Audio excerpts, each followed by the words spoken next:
అయితే ఈ వారంలో ముఖ్యంగా కొంచెం గ్రహగతులు అనుకూలంగానే ఉన్న కారణం చేత ముఖ్యంగా ఈ నెలంతా కూడా ఆర్థికపరమైనటువంటి చాలా అద్భుతమైనటువంటి అవకాశం మీకు రాబోతున్నాయి. ముఖ్యంగా డబ్బుల విషయంలో కూడా అవసరాలకి డబ్బులు ఖర్చు పెట్టుకోవడం, ముఖ్యమైన వస్తువులు కానీ, వాహనాలు కానీ, యంత్ర పరికరాలు కానీ, భూములు కానీ, గృహాలు కానీ కొనుగోలు చేసే అవకాశాలు ఎక్కువగా రావడం జరిగే అవకాశాలు కనపడుతున్నాయి. అలాగే ప్రకృతిని బాగా ఆస్వాదించడం, మొక్కలు నాటడం, అలాగే అనేక రకాల మంచి మంచి ప్రదేశాలు చూడడంతో పాటుగా అన్నిటినీ బాగా ఆస్వాదిస్తారు అని చెప్పచ్చు.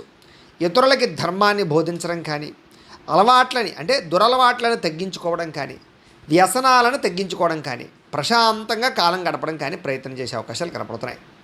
సినిమా, టీవీ, మీడియా రంగాల వారికి కూడా ఈ వారం చాలా అనుకూలమైనటువంటి అవకాశాలు వస్తాయి.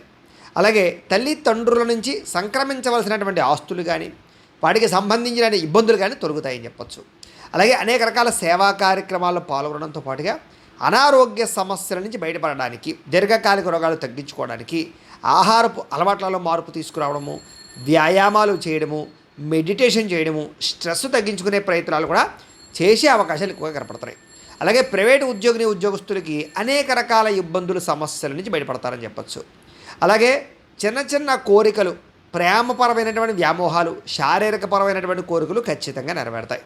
ఇక ప్రభుత్వ ఉద్యోగస్తులు కూడా ప్రమోషన్తో కూడుకున్నటువంటి స్థాన బదిలీలతో పాటుగా ఉద్యోగ సమస్యల నుంచి బయటపడతారు. ఉద్యోగపరంగా అభివృద్ధి కనపడుతోంది. ఇక ఎన్ఆర్ఐలు, ఇతర దేశాల్లో ఉండే భారతీయులందరికీ కూడా మంచి నిర్ణయాలు తీసుకోవడంతో పాటుగా అక్కడ ఉండేటటువంటి లావాదేవీలు, వ్యవహారాలు, ఆర్థికపరమైన మార్పులు అనుకూలిస్తాయి. అలాగే బ్యాంకు రుణాలు తీసుకుని ఏదైనా హోమ్ లోన్లు లేదా వాటికి సంబంధించినటువంటి లోన్లు తీసుకుని ఏదైనా ఇల్లు కొనాలనుకున్నా, కట్టాలనుకున్నా కూడా మీకు సులభంగా ఇతర దేశాల్లో ఉండేవారికి ఇక్కడ వారికి కూడా అనుకూలించే అవకాశం ఉన్నాయి. అలాగే మీరు తీసుకునే నిర్ణయాలు మీ జీవితాన్ని మార్చేలా ఉంటాయి అని చెప్పచ్చు. అలాగే వ్యాపారపరంగా కూడా ఏదైనా అప్పులు తీసుకోవడానికి కానీ, అప్పులు తీర్చడానికి కానీ చక్కగా ప్రయత్నం చేయగలుగుతారు. ఇక రియల్ ఎస్టేట్ పరంగా కానీ, లేదా భూములు, బంగారాల్లో కానీ పెట్టేటటువంటి పెట్టుబడులు, స్థిరాస్తులు, చరాస్తులు కూడా మీకు యోగించే అవకాశాలు ఉన్నాయి. కాబట్టి పెట్టుబడులు పెట్టచ్చు.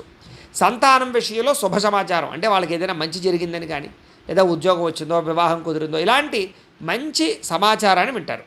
ఇక పిల్లలకి సంబంధించినటువంటి విషయాలకి బాగా ఖర్చు పెడతారు. అలాగే ప్రేమికుల మధ్య సంబంధాలు బాగా గాఢత పెరుగుతాయని చెప్పచ్చు. అంటే బాగా ఇష్టంగా ప్రేమించుకుంటారు.